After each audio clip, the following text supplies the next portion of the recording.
Radhe Pinki lifestyle ব্লগে তোমাদের সকলকে ওয়েলকাম জানাই। আশা করছি তোমরা সকলে ভালো আছো, আমিও ভালো আছি। তো তোমরা তো আর 500 সাবস্ক্রাইব করলে না, তাই আমি ভাবলাম চলো এই ভিডিওটা না ফেলে রেখে তোমাদের সাথে শেয়ারই করে দিই। আসলে সেদিন ছিল মেকআপ, তো সকাল সকালই আজকাল যেন মেকআপ চলে আসছে। তো ভোরবেলায় ঘুম থেকে উঠে বাড়ির সমস্ত কাজ সেরে আমরা চলে যাচ্ছি পার্লারে। 8টার আগে পার্লারে পৌঁছে যেতে হচ্ছে। তারপর দেখতেই পাচ্ছ ক্লায়েন্ট এসে হাজির। তারপরে এই যে কিছু কিছু মেকআপের পার্ট তো তোমাদের অন্য ব্লগে অন্য ভিডিওতে শেয়ার করেছি, তাই ভাবলাম যে মেকআপের ফুল ভিডিওটা শেয়ার করি, যে তাতে তোমরা বুঝতে পারো যে না মেকআপটা আমি করেছি। কেন কিছু কিছু মানুষ আছে তারা আবার বলে না যে আমি করি না অন্য কেউ করে, তো তাদের জন্য এই ভিডিওটা। তো তোমরা যদি এই ভিডিওটা দেখে থাকো তো ভিডিওটা ভালো করে দেখে নাও, মেকআপটা আমি করেছি না অন্য কেউ করেছে। তো তো আমার হলো ইউটিউব ফ্যামিলির জন্য এই কথাটা মোটেও বলছি না, আছে যে ফ্যামিলি হয়েও ফ্যামিলি হওয়ার যোগ্যতা নাই তাদের মধ্যে। তো যাই হোক, তারপরে দেখতে পাচ্ছ আন্টি বলেছিলাম একদম ন্যাচারাল মেকআপ রাখতে, তো আমি ন্যাচারাল রাখার চেষ্টা করেছি। আইটাকে একদম সিম্পল রেখেছি, আর লিপস্টিকটা রেখেছি শাড়ির ম্যাচিংয়ে, শাড়ি না সরি ল্যাঙ্গার ম্যাচিংয়ে রেখেছি।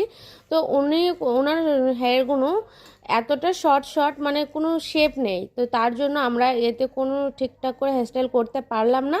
তো তার জন্য উনি আমাদেরকে বললো সিম্পল একটা লুক দাও, মানে ছেড়ে দাও, ওপেন রাখো। বাট ওপেন তো একদমই মানাচ্ছিল না, তাই আমি একটু পিছনের দিকে টাক করে দিলাম। আর একটা ছোট্ট একটা দেখো টিকা পড়েছে, ওটা তো আরও প্রিটি লাগছে ম্যামকে। তো তারপরে দেখো ম্যাম তো খুবই খুশি হয়ে গেছিলো। কাশ আমি ম্যাম আর ম্যামের মেয়ের যে রিভিউটা ওরা দিয়েছিল ওটা আমি ক্যাপচার করতে পারতাম, ওই টাইমে ওরা ক্যাপচার করতে পারিনি। বাট ওরা দুজনে এতটা হ্যাপি হয়ে গেছিলো। ম্যামের মেয়ের মেকআপটা করেছিল আমাদের ম্যাম, আর ম্যাম এই যেই ম্যাম বসে রয়েছে তার মেকআপটা করেছি আমি। বাট ওই ম্যামের কিছু ছবি আর ভিডিও অন্য একটা ভিডিওতে শেয়ার করব, মানে ওনার মেয়ের মেকআপের ভিডিওটা। তো তো চলো তোমরা আমাকে কমেন্টে জানিও যে ম্যামকে কেমন লাগছে, মেকআপটা কেমন হয়েছে।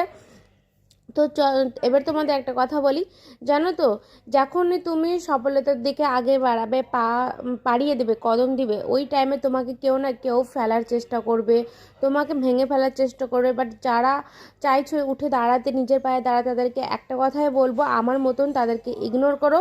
তাদের সাথে সব সম্পর্ক ভেঙে দিয়ে নিজের সাথে সম্পর্ক গড়ে তোলো, নিজের সাথে কথা বলো, আর নিজেকে এগিয়ে নিয়ে চলো।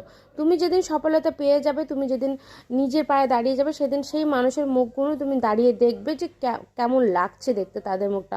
আর আমিও সেই দিনটার জন্য অনেক আগ্রহ করে অপেক্ষা করে রয়েছি যে তাদেরকে একদিন ঠিক জবাব দেবো। বাট তার জন্য তোমাদের ভালোবাসা, তোমাদের সাপোর্ট অবশ্যই প্রয়োজন। তো তোমরা ভালোবাসার সাপোর্ট দিলে আমি সেই জবাবটা একদিন দিতে পারবো। তো এই যে ম্যামের ফাইনাল লুক, তো ম্যাম এখানে রিভিউ দিচ্ছিলো, বাট আমি সেটা মিউট করে দিয়েছি। বাট অন্য একটা ভিডিও তোমাদের শুনিয়ে দেবো। তো যাই হোক, কেমন লাগলো অবশ্যই জানিও। তার আগে সাবস্ক্রাইব করে